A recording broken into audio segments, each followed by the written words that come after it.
Strangers from all over the world, how do I just accept that I'm mediocre? I basically grew up early on in my childhood, believing that I was special and that I could make a big difference in the world, or that nobody could do the things I could do. Of course, and now I know how naive I was, and that is far from the truth. However, I still feel offended sometimes when people who have more knowledge than me share their knowledge with me. This trait really stops me from learning new things in college or even sharing my passion for anime, since I can't share or talk about anything without feeling hurt or offended by it. I know no one knows everything, but why do I have to feel so hurt about it? Stranger 1. A couple of thoughts. Both are true. Understand that are locally special and globally average. This is true for everyone in almost every aspect of their lives. Even the top cyclist in the world, 1 in 3 billion, is below average in a ton of areas. Like in knowing how to fly a helicopter, for instance. Learning this is part of growing up, so it's okay that it's hitting you a bit right now. Life is a competition between an individual and life, not an individual and others. If you view knowledge and conversation as a competition, if you are missing the point of life. The point is to support the people around you with your locally special skills and accept the support in areas where you are not strong. Stranger 2 said, something to think about. Give yourself credit for acknowledging your own ego. Do not be upset that people are smarter than you. If your goal is to learn, the most there needs to be people smarter than you. Everyone has different talents and abilities. Maybe the people you interact with and learn from are hyper-focused on just that sole subject. Take it into account their age, upbringing, and personality. Of course, generally older folk are more knowledgeable than their younger counterparts. You can't blame yourself for factors that are not in your own control. Never give up on trying to change the world. It's better to chase the impossible than to settle with something you know you could easily do. A tip I used to get over my fear of sharing was to ask myself this question. During an embarrassing moment of mine, can I remember someone else doing something embarrassing? More often than not, people are so focused on the perceived mistake they made that they don't even remember or pay attention to any mistakes or embarrassing events others do.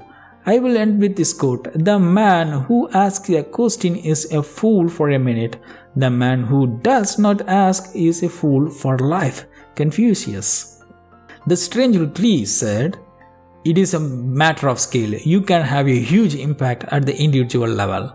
Help a single person, adopt a single shelter animal, make a meal for someone who can't. If you want to feel good, use a skill that you do not have to help someone who can't. You will be super special to them. There is a little that keeps me more grounded in my life than just helping my old neighbor across the street with basic chores. The Stranger 4 said, anyone can lose the spark at any time. Many bright, well-performing girls I knew in college struggled after graduating. Now they are doing better, but many people struggle to adapt the new environments. Many people do well in school but struggle in college or do badly in education and then thrive in work environments. Losing your spark now is not a lifelong course. It's temporary and a sign that you need to be patient with yourself, but nonetheless persistent to keep learning and growing. Don't worry, I was the world's most boring person in college after being a teacher's pet in school. Things got much better after college. Any insight into why you may have struggled in a particular environment will come to you only decades later. But that's just how life is. The Stranger 5 said, I have always tried to surround myself with people smarter than me. The phrase, you are the company you keep, is so true. Keep learning and keep sharing what you know. If the time is right, don't be annoying. I felt like you for a long time, but have really just focused on being as nice as I can, as that's the one thing that I can really control. Stranger 6 said, the best time to learn anything is when you are the least knowledgeable person in the room. Learn into it, embrace asking questions and absorbing info. Ego and insecurities will have you believing that you are being looked down upon for being ignorant or lesser somehow? That's usually not the case. Everyone has ego, and by controlling yours, you can exploit the egos of others. People tend to feel inflated or prideful when they can teach others what they know, and that can make them pretty enthusiastic about doing so. Has happened to you. It's when you feel the most passion about the subject, your reframing helps a lot too. Why would you want to be the best of most knowledgeable at anything? That means you can't go any further or learn everything. Actively seek people who know more or better at something. A solid base of humility, enthusiasm, and a healthy dose of humor at your own expense goes a long way. Most folks don't think negatively of someone who's earnest and humble and looking to know something, but 100% of folks find vulnerable, no, it's all insufferable. Stranger someone said, two sayings come to my mind. There is nothing noble in being superior to your fellow man. True nobility is being superior to your former self.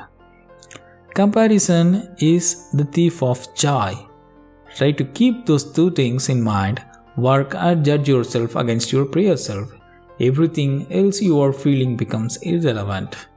Stranger 8 said, I struggled with this lot in a college.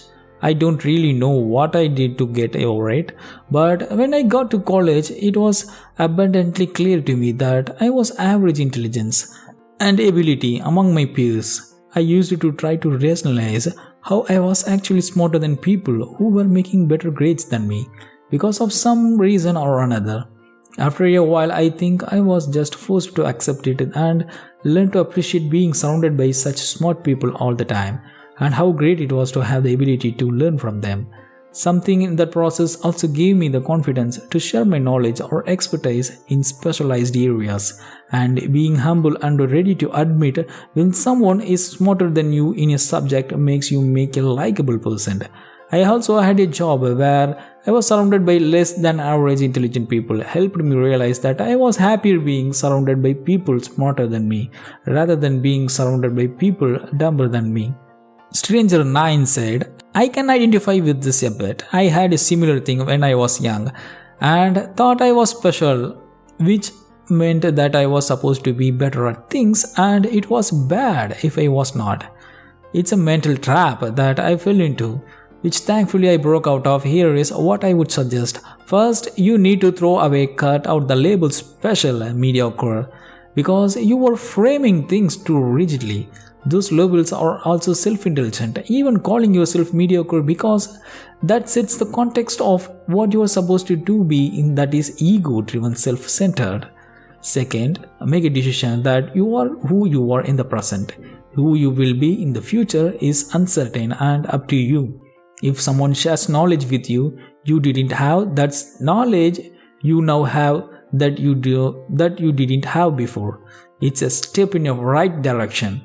What you actually are is in some ways out of your hands. You don't get to decide if you are special or mediocre, but in some ways completely in your hands. That is, you are a reflection of what you are and what you have done.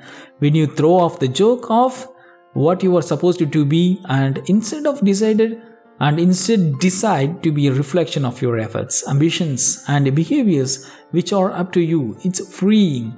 It also is preciously the thing that can make people special over time. Life is not a set of static moments, it's a constant flow in the moment. You are where you have flowed from the past and are flowing in the direction of the future. You can't set the flow, but you can guide it. Small changes can make for big changes in the long run. Stranger 10 said, you have done most of the work. I have been in a therapy for years and years, slowly changing myself a bit by bit, and it's all done the same way. Now that you recognize you don't like the way you react to do something, start noticing it when it happens. Now that you recognize you don't like the way you react to something, start noticing it, and when it happens, recognize when those feelings arise and challenge them. Remind yourself kindly and gently that you don't want to be this way, that you don't align with these feelings. little by little, you will start finding the ability to redirect your behavior. At first it will be just chugging through the forcing yourself to behave differently, but over time it will start to come naturally and you will see yourself change. You got this. I hope you feel very good, but having been able to recognize the behaviors you don't want to recognize and the desire to change, most people don't have that, and that is a component of what makes you special.